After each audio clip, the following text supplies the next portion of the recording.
Evangelho segundo escreveu João, capítulo 14, versículo de número 16. Glória a Jesus. Quem encontrou, diga amém. Amém. E eu rogarei ao Pai, e Ele vos dará outro Consolador, para que Ele possa habitar convosco para sempre.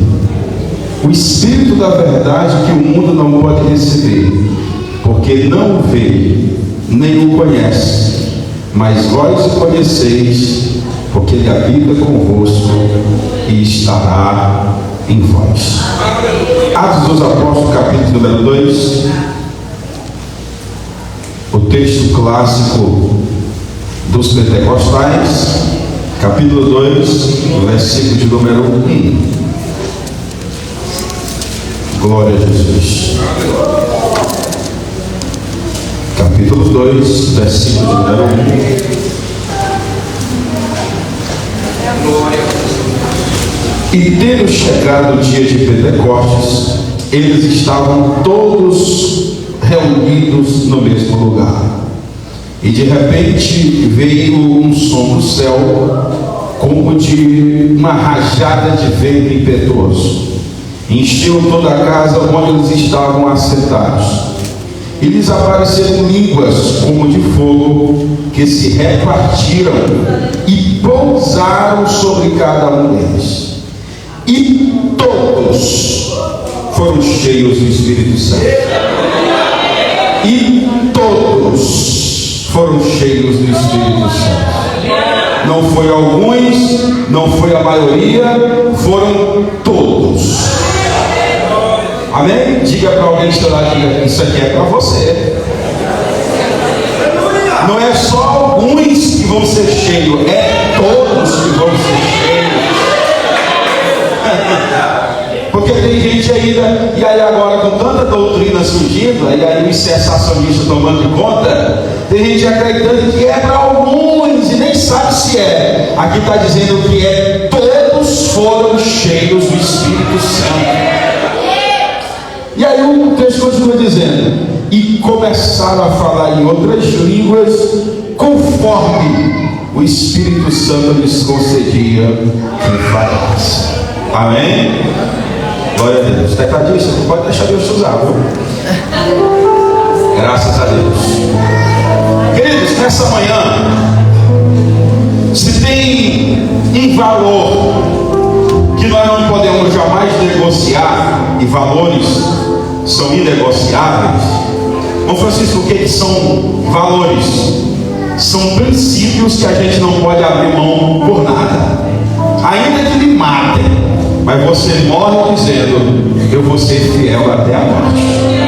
Então, valores, tem vários valores. Honestidade é um valor. Sinceridade é um valor.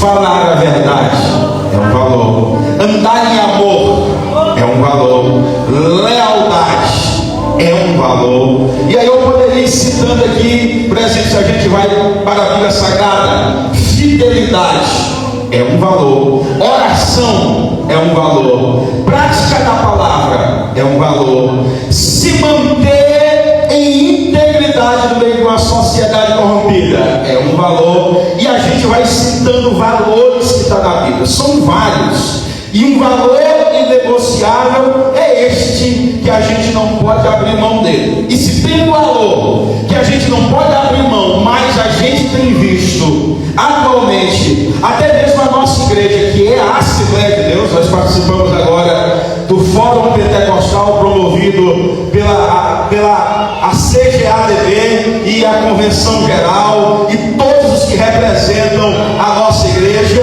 Nós estivemos ali em Teresina aprendendo e ouvindo. E tem uma coisa que vem acontecendo ultimamente, é que nós não temos mais valorizado a pessoa do Espírito Santo como sendo Deus e sendo divino em nosso meio. Quando você pega a história da Assembleia de Deus e lê o livro Enviado por Deus, de Daniel Berg, e o livro Diário de um Pioneiro, de Gunnar Mingre, que foram os dois jovens que vieram dos Estados Unidos para o Brasil, e quando chegaram no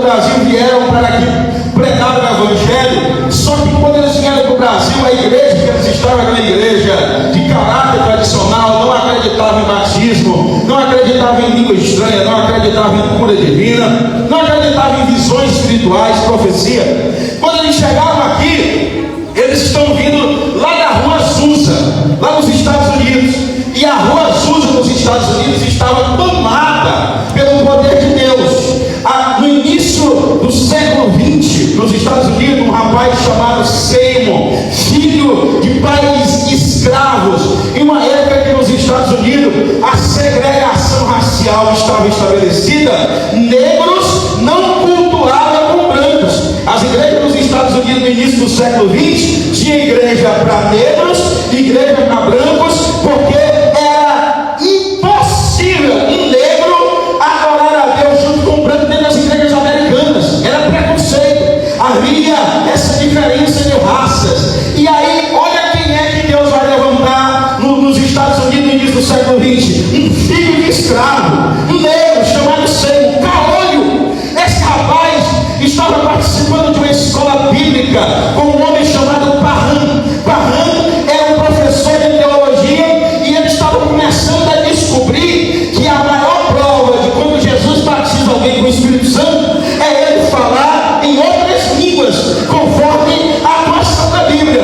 Aí ele começa a incentivar os seus jovens: se é verdade, vamos buscar isso. O jovem Seymour, assistindo às aulas de teologia do professor Parham, não podia assistir dentro da sala, assistindo lá de fora, pela janela, assistindo a aula. Aí Seymour levantou a mão e disse: posso falar, professor? Aí Parham disse: pode, Seymour. Aí Seymour disse assim: o senhor acha que eu, sendo negro, filho de escravos, você acha que Jesus pode me batizar com o Espírito Santo? Aí Charles Parham disse assim: eu não acho, eu tenho certeza, porque o Espírito Santo não tem preconceito, o Espírito Santo não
Quando ia chegando perto da casa da irmã Agnes, as pessoas caíam no chão porque não suportavam a dimensão da glória de Deus na casa.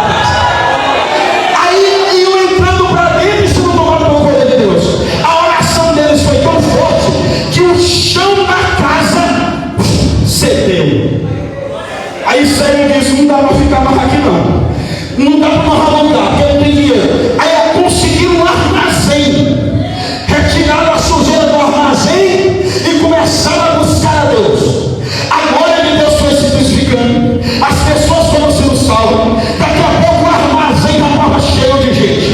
Os fundos da rua Suja começavam a 8 da manhã e terminavam 2 horas da madrugada. Há relatos, jornais seculares da época relatam que paralíticos eram curados a 1 quarteirão de chegar no lugar do culto. Há relatos de jornais seculares que um dia, 10 da noite, acionaram o corpo de bombeiro porque as pessoas disseram que o armazém estava pegando fogo. Os vizinhos. Só que quando o corpo de bombeiro chegou, não tinha incêndio. Aí disseram: cadê o incêndio? Não, está pegando fogo. Não, o povo está lá dentro gritando glória a Deus. O que é isso? Até o descrente estava tendo visão do fogo de Deus que estava acendido na rua Suja. Aí foi lá que Jesus batizou 2 jovens, Daniel Berg, Gunnar Higler. Aí eles começaram lá porque Deus ia levar eles para o campo missionário. A profecia era que Deus ia levar eles para uma terra chamada Pará. Aí eles foram procurar no mapa, descobriram que tinha 2 Pará, um no Brasil e outro Pará na Índia. Aí eles foram me perguntar: Senhor, qual é dos 2 Pará que o Senhor quer que a gente vá? Aí Deus deu uma visão para Daniel Berg à noite quando ele orava, e Deus mostrou um mapa do Brasil, e o Espírito Santo disse: é para a terra brasileira que eu vou levar você. Aí nós vimos eles, Deus fazendo milagre para conseguir passagem. Quando chegaram no Brasil, eles ainda não falavam português. Aí o Daniel Berg trabalhava, Gunnar Higler estudava português, à noite Gunnar Higler ensinava Daniel Berg o português. Tanto é que Daniel Berg nunca aprendeu português direito, não deu tempo para aprender. Aí eles aprenderam, aí foram pregar a primeira mensagem. Aí como eles não sabiam muito, estudaram, até que a primeira mensagem do Daniel Berg e Gunnar Higler foi: meus irmãos, nós queremos dizer para vocês que Jesus ainda faz 3 coisas. Qual é, pregador? Ele ainda salva, ele ainda cura e ainda batiza com o Espírito Santo. Esse é o fundamento da igreja pentecostal. Jesus salva, Jesus cura, Jesus batiza com o Espírito Santo. Essa é a manhã que Jesus vai batizar com o Espírito Santo. Quem crê? Essa é a manhã que Jesus vai derramar poder aqui nesse lugar. E aí, quando eles começaram a dizer que eles falavam língua estranha, só que o brasileiro achava que ele estava falando a sueca, estava falando língua estranha. Aí, quando eles começaram a dizer que realmente Jesus batizava língua estranha, foram expulsos da igreja. Vocês não conhecem a história, mas é porque nós temos que estar de vez em quando repetindo isso para a gente não perder as nossas raízes. Maria Serena de Albuquerque, uma irmã do Círculo da Nação, chegou e disse assim: Senhor, se for verdade o que os suecos estão dizendo, e se tu aí não batiza com o Espírito Santo, eu quero ser a primeira mulher no Brasil que vai falar línguas estranhas. Ela chamou uma companheira de oração, irmã Maria de Nazaré, porque a gente precisa ter um companheiro de oração. A irmã Maria Serena de Albuquerque, a irmã Nazaré disse: bora lá e vamos pedir para Deus para receber a verdade dele.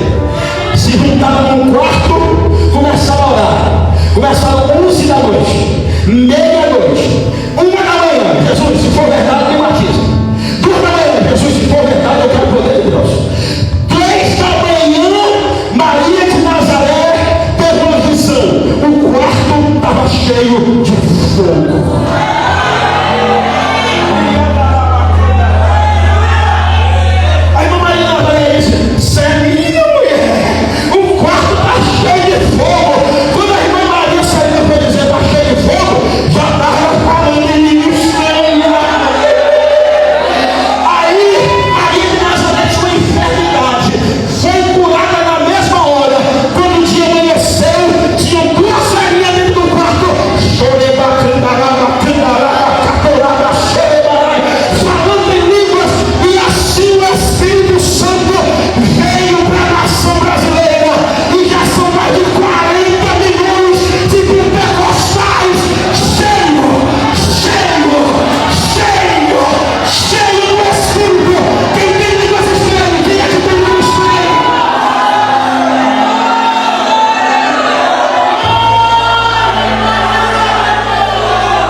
Espírito Santo.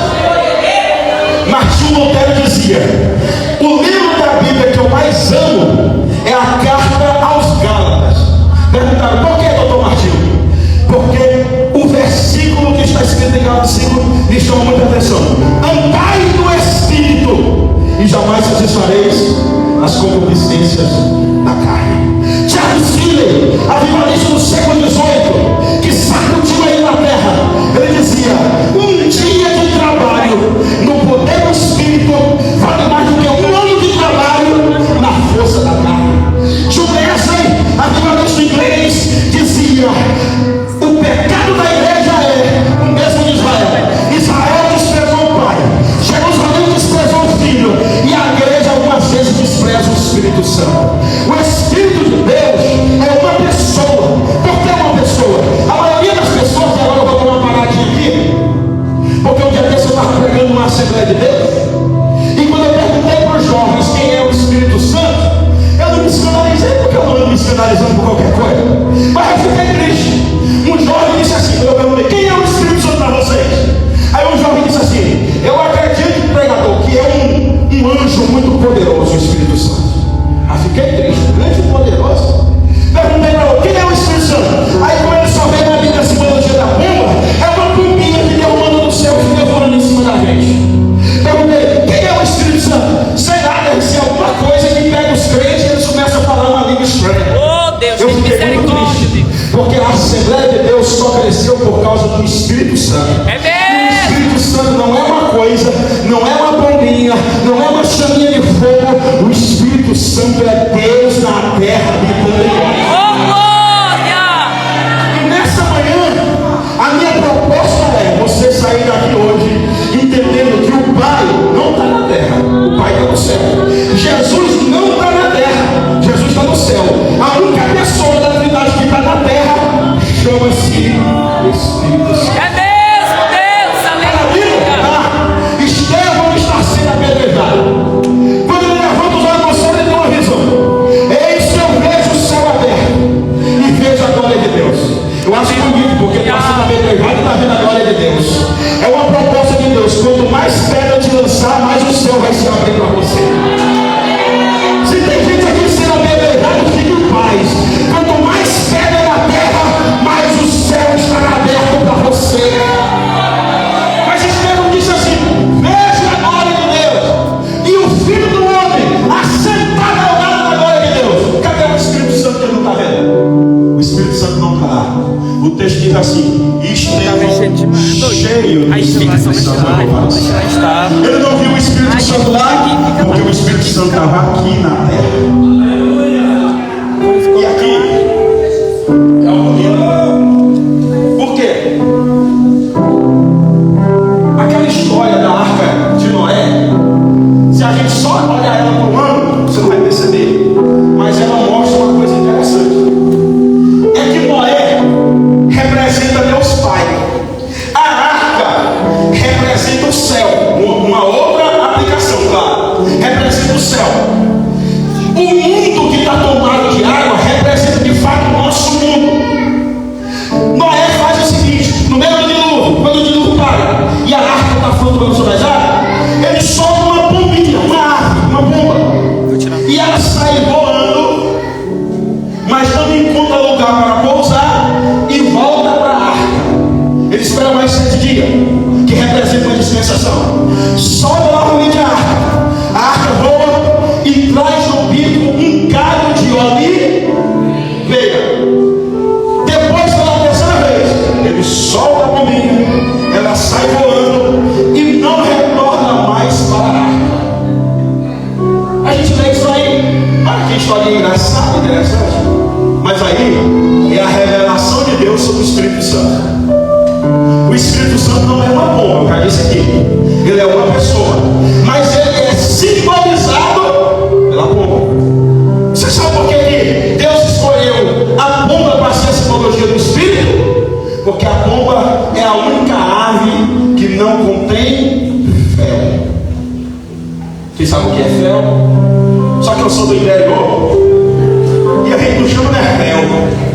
O gente chama é fel, rapaz. Fel é para quem é inteligente.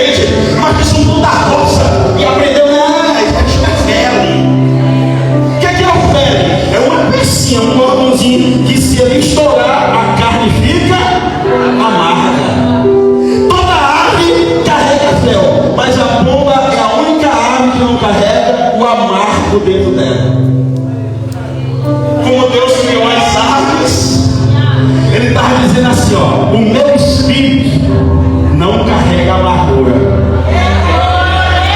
Eu vou liberar um negócio aqui, porque se tu é crente, tu anda com o coração cheio de amargura, está faltando o Espírito Santo aí. Se tu é crente e anda cheio de ódio, está na hora de tratar esse ódio, porque o Espírito de Deus é um Espírito de paz.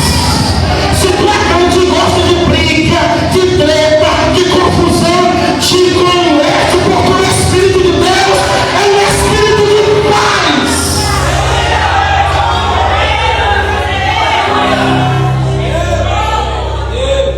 Toma cuidado para não ofender o seu irmão, porque assim, ó, tira essa amargura do coração, perdoa. Ok, quando Noé solta a bomba pela primeira vez no tempo de pousar, ali está falando da primeira vez que o Espírito Santo é liberado na terra. É o Antigo Testamento. O Espírito Santo não tem onde morar. Pode ver que no Antigo Testamento o Espírito Santo não mora na terra. Pode ver que ele desce sobre alguns, é um conta-gotas. É sobre alguns profetas, é sobre alguns reis, é sobre alguns juízes, sobre alguns sacerdotes. O povo não tem o privilégio de o Espírito Santo morar neles. O coração do homem é muito mau. Deus está preparando a terra para a salvação. Então o Espírito Santo vem da terra e volta para a terra novamente. Não tem onde pousar. Pode ver que as manifestações é assim, ó. O Espírito pousou, o Espírito impeliu, o Espírito manifestou, veio sobre mim o Espírito, mas não diz que ele habita, diz que ele vem, usa a pessoa e volta para o céu de novo. Mas Joel, possivelmente alguns comentaristas que tinham 18 anos de idade, não vai mais sim, abriu a boca no meio de Israel e disse assim, ó, hoje é só alguns, mas assim diz o Senhor, nos últimos dias derramarei do meu Espírito sobre toda a carne, sobre toda a carne. Os velhos vão ter sonhos proféticos, os jovens vão ter visões, os filhos e as filhas de você vão profetizar, e até sobre os escravos Deus diz, derramarei do meu Espírito. Aí chega o segundo período do Espírito Santo. O Espírito Santo vem sobre Jesus. Lembra quando Noé solta a pombinha e ela encontra um galho de oliveira? Jesus é simbolizado na Bíblia por algumas coisas. Primeiro, Jesus é simbolizado pela figueira. Segundo, Jesus é simbolizado pela videira. Terceiro, Jesus é simbolizado pela oliveira. Quando a pombinha trouxe um galho de oliveira, ela está dizendo que no futuro o Espírito de Deus ia descer na terra e ia encontrar o galho de oliveira. Quem é o galho de oliveira? Jesus. Aí o Espírito Santo desceu, encheu Jesus de poder. A descrição é: o céu se abriu, o Espírito em forma corpórea de pomba desceu, uma voz disse assim: este é o meu filho amado, a ele ouvi. Aí pronto, Jesus revestiu de poder. Aí Jesus, no poder do Espírito, acalma a tempestade, levanta paralítico, abre os olhos dos cegos, ressuscita morto, expulsa demônios, prega. Aí chegou a hora da crucificação.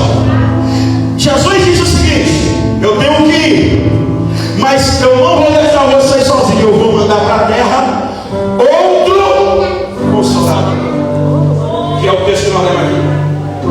No grego, quando você vai ler, no grego, pastor, você diz assim: rogarei ao Pai e ele dará outro consolador. A palavra outro no grego é alos. Tem duas palavras gregas para outro: héteros, alos. Héteros, outro de outro tipo. Alos, outro do mesmo tipo. Por isso saiu a palavra heterossexual. Daí, héteros, outro de outro tipo. Lá no grego está escrito assim: alos paracletos. Paracleto quer dizer advogado. Para, chamado. Cletos, ao lado. Chamado para estar ao lado. Se a gente for traduzir, é assim: eu rogarei ao Pai, e ele vos enviará outro do mesmo tipo que eu, para estar ao lado de vocês.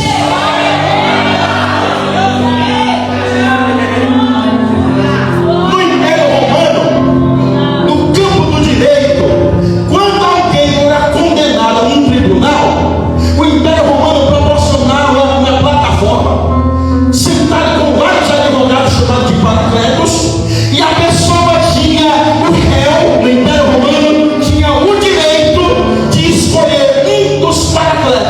um dos advogados para descer da plataforma, sentar ao lado dele e defender ele uma causa judicial. Isso aqui era direito romano.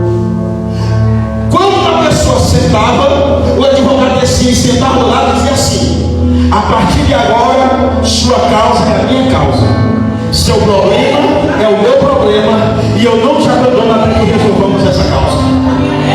Quando Jesus disse assim: eu vou pedir o Pai, ele vai mandar outro consolador, ele está dizendo o seguinte: lá na plataforma do céu tem dois advogados, um só eu que estou aqui na terra, vou advogar a causa de vocês na cruz, mas quando eu voltar para o céu, o Pai vai mandar outro advogado que vai sentar do lado de vocês e vai dizer assim: ó, essa causa é a minha causa, esse problema é o meu problema, essa dor é a minha dor, eu não te largo até que resolvamos esse problema.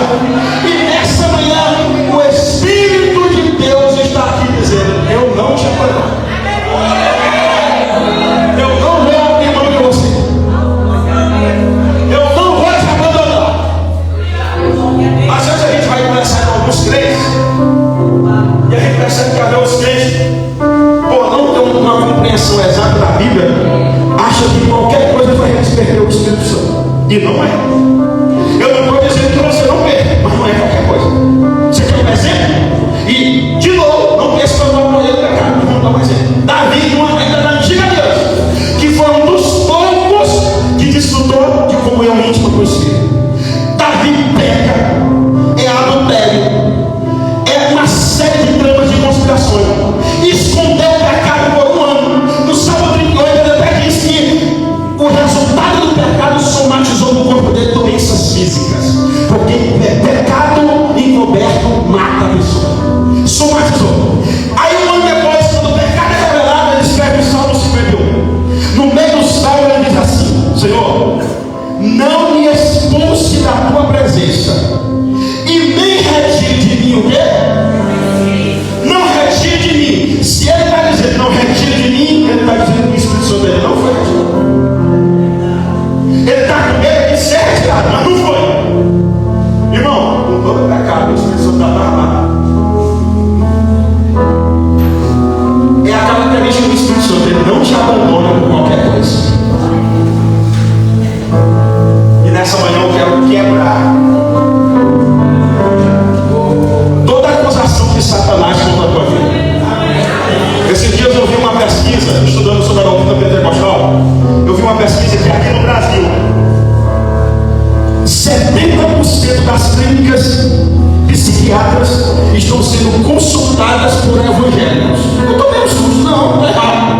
Nós levamos a cura, nós que levamos a cura. Mas por quê? Aí a pesquisa mostrou oriunda de igrejas em que as pessoas têm medo de ficar no arrebatamento, e segundo, tem medo de terem blasfemado contra o Espírito Santo. Isso adoece psicologicamente, porque a pessoa pensa assim: se não tem mais perdão, eu estou ferrado. Aí a pessoa começa, o diabo começa a dizer: viu? Perdeu o Espírito Santo, viu?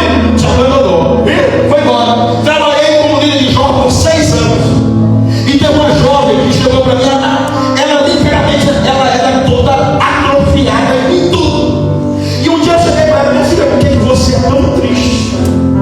E aí a gente estava na escola bíblica dominical falando sobre o Espírito Santo. Quando eu disse que o Espírito Santo é um amigo que está do nosso lado, que não vai embora, e ele ficou com a gente até o fim, ela começou a chorar. Por quê? Porque ela cresceu acreditando que o Espírito Santo era algo assim tão difícil de ser conquistado, que ela tinha medo até de cantar um hino que falava o nome Espírito Santo, porque ela tinha medo de blasfemar com o Espírito Santo. Imagina viver num ambiente desse que a gente está falando do Espírito Santo direto, a pessoa oprimida. E eu falei para ela: filha, o Espírito de Deus é Deus.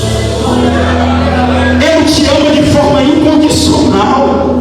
Se ele não desistiu de estar ali, vai desistir de você, criatura. Ele está aqui do seu lado. Esses 20 anos ele queria te abraçar, te amar, te ajudar, te fortalecer. A partir de hoje você vai ser curada. O Espírito de Deus se torna teu amigo. Esses dias eu vi ela postando: vai casar, se formou, está feliz,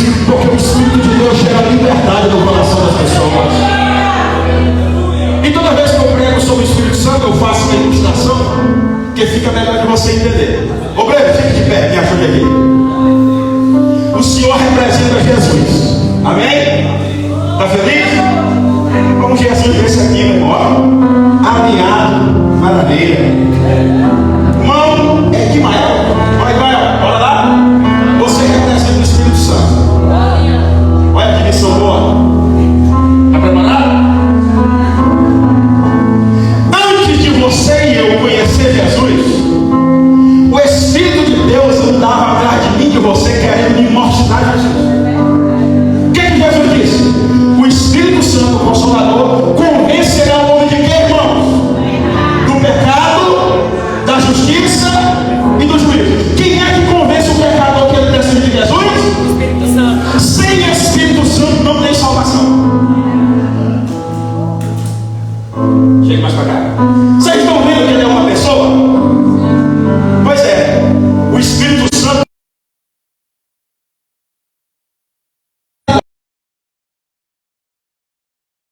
são as três características que geram pessoalidade. Número 1, intelecto. Número 2, emoções. Número 3, vontade. Quem tem intelecto, tem emoções e tem vontade é uma pessoa. Ainda que não tenha culpa. Alguém está me entendendo? Diga amém. Amém. O Espírito Santo tem intelecto? Tem. A Bíblia diz que o Espírito Santo tem uma mente. Está lá em Romanos 8, 26 e 27. A mente do Espírito. O Espírito Santo tem sentimento? Tem. Paulo diz assim: não entristeçais o Espírito Santo de Deus, porque ele é a marca, ele é o selo na vida de você. Amém. O Espírito Santo tem vontade? Tem. 1 Coríntios 12 diz: ele distribui os dons conforme a sua. Então ele tem vontade. Porque tem muito crente, eu não sei se é por causa da nossa mente é assim. A nossa teologia não poderia fazer diferente, ela tinha que colocar Pai, Filho e Espírito Santo. Só que a gente acha que o Pai é a primeira pessoa, o Filho é a segunda pessoa, o Espírito Santo é a terceira pessoa. Cá comigo! Quem é que lembra de quem saiu em terceiro lugar na Copa do Mundo? Lembra? Não lembra. Você lembra que saiu em primeiro, quem saiu em segundo, mas quem ficou em terceiro, ninguém está se importando. Eu acho que devido a gente dizer que o Espírito Santo é a terceira pessoa da Trindade, a gente não liga muito para ele. Ah, o Pai sim, Jesus sim, mas o Espírito Santo. Esse é o erro da igreja. Ficar todo mundo caladinho.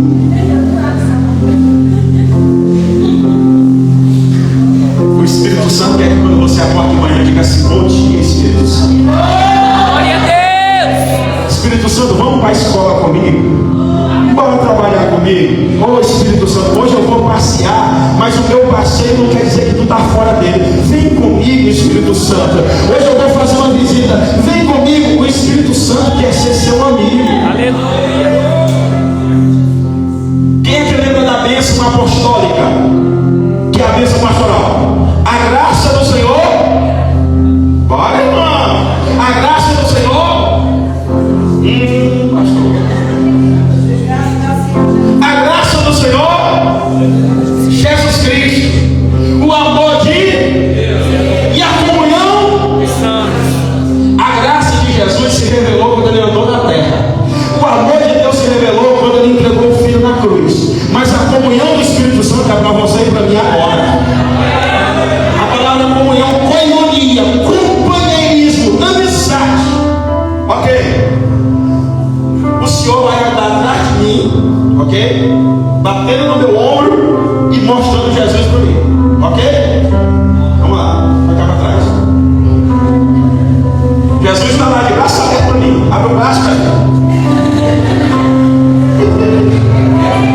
Mas eu não estou vendo Jesus.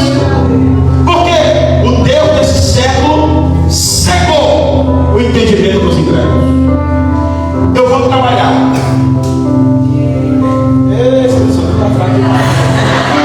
Se Jesus depender desse Espírito Santo para salvar a vida, está querendo.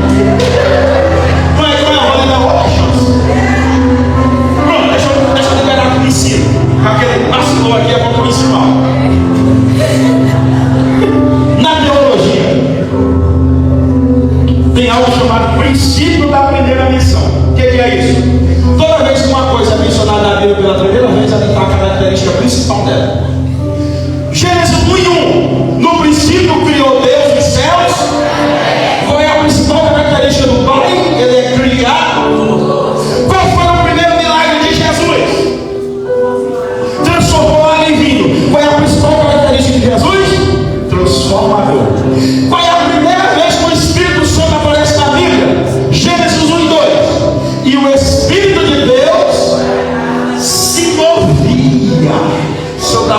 dais água. Qual é a principal característica do Espírito Santo? Ele não gosta de ver ninguém parado. Se está cheio do Espírito Santo, meu irmão, tem movimento, tem movimento, tem movimento. Então essa vidinha parada, quietinha, morninha, está faltando o Espírito Santo na tua vida.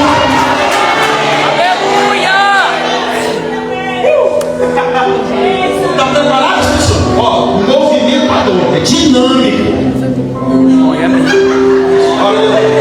Vamos dar uma chance para ele, irmão? Amém. Bora, irmão Marlon. Eita, eu vou mudar o trabalho.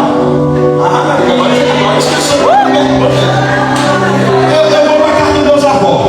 O Espírito Santo quer me mostrar Jesus. Eu vou para a faculdade. O Espírito Santo quer me mostrar Jesus. É assim que o Espírito Santo faz. Ele não deixa você quieto.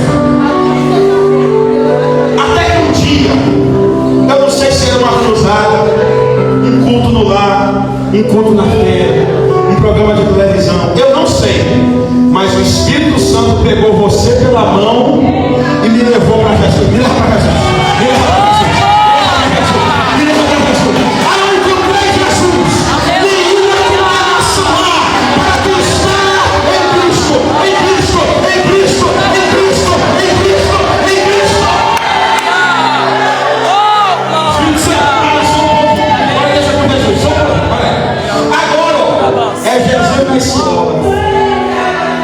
Glória a Deus. É Jesus no trabalho. Jesus na casa da vovó. Jesus no meio dos amigos. Tu tá doido? É Jesus para todo lado. Jesus mudou a história. Jesus mudou o pecado. Jesus só se faz. Jesus. Eita! Só quem tem Jesus aí agora. Quem tem Jesus tem tudo. Quem não tem nada.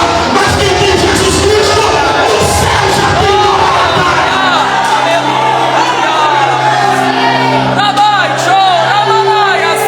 Vocês estão muito quietinhos, jovens.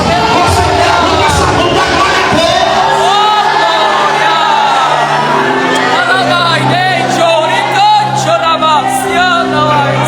Só que agora, Aleluia. você dá um pouquinho, já vai você mudar a glória. Só que agora, Glória a Deus. Jesus vai ter que ir embora. Não, Jesus não vai embora, não.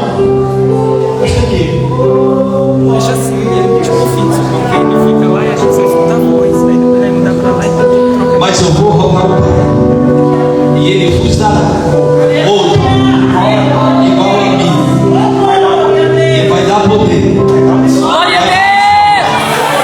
sabedoria, direção, e vai preparar você para ser arrebatado.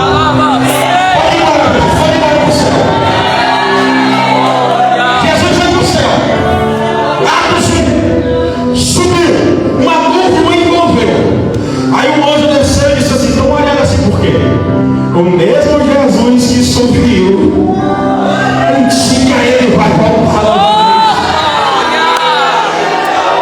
Mas agora, não é porque Jesus foi que você ficou sozinho.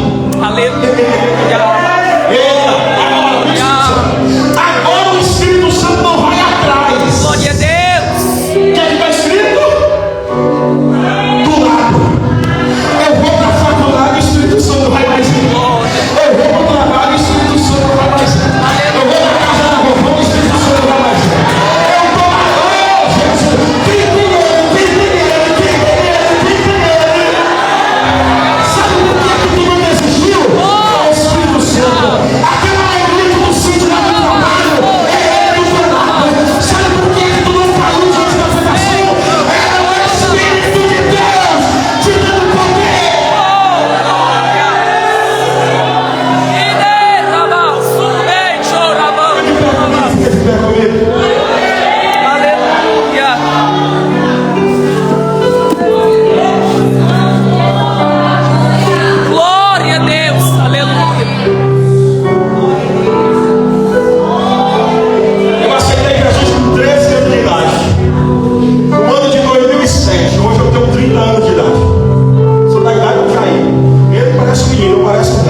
receber Jesus como Salvador com 13 anos. Sabia tocar um pouquinho de bateria e o pastor disse: rapaz, a igreja está precisando de um baterista. Eu disse: corre comigo, pode deixar comigo. Aprendi a tocar um pouquinho de violão, comecei a ajudar na banda da igreja. Não morava dentro do interiorzão. A porta da nossa casa, na frente, era cortina de pano, porque nós não tínhamos dinheiro para comprar uma porta digna. A porta da cozinha, dado de Buriti. Eu morava no meu quartinho, chão batido, quando eu levantava no chão, a cara estava cheia de terra. As minhas primeiras pregações não foi para frente, foi dentro da roça, com um monte de toco. Eu olhei para os tocos e disse: agora eu vou pregar para vocês. Segura, menino. Alguma da mensagem. Mas quando eu pegava o microfone nas pernas, eu ia dizer saúde aos irmãos, rapaz, eu agradeço a oportunidade em nome de Jesus. Uma bicicletinha para ir para o culto. Bom, bicicleta do interior, você escuta 1 quilômetro do rio. Seca. 2010, com 16 anos de idade, minha mãe, uma mulher analfabeta, comprou um livro para mim chamado A Unção, que falava sobre um camarada americano, um judeu, que nos Estados Unidos teve uma experiência com o Espírito Santo. E ele se tornou um dos maiores pregadores. Nesse livro ele disse que um dia acordou de manhã, depois de ouvir a evangelista de cura chamada Catherine Kuhlman, a mulher que cria em milagres. Las Vegas, o lugar da prostituição, foi abalada por Catherine Kuhlman, a mulher que cria em milagres. Quando ela caminhava no meio das pessoas, as pessoas tombavam, porque não suportava a glória de Deus que acompanhava ela. Ela era amiga do Espírito Santo. Ela falou sobre isso, aquele jovem, cabelos longos, gago, disse: pois eu quero ser amigo do Espírito Santo, como essa mulher está dizendo. Ele chegou em casa e disse: eu quero te conhecer, Espírito Santo. Quando ele acordou de manhã, ele foi abrir a boca e foi dizer assim: good morning, Holy Spirit. Bom dia, Espírito Santo. E a glória de Deus invadiu o quarto dele. Um ano depois que ele estava todo dia conversando com o Espírito Santo, ele foi pregar no culto de jovem. Ele era gago, ele sentiu a língua dele ficando dormente, foi curado da gagueira e se tornou um dos maiores pregadores.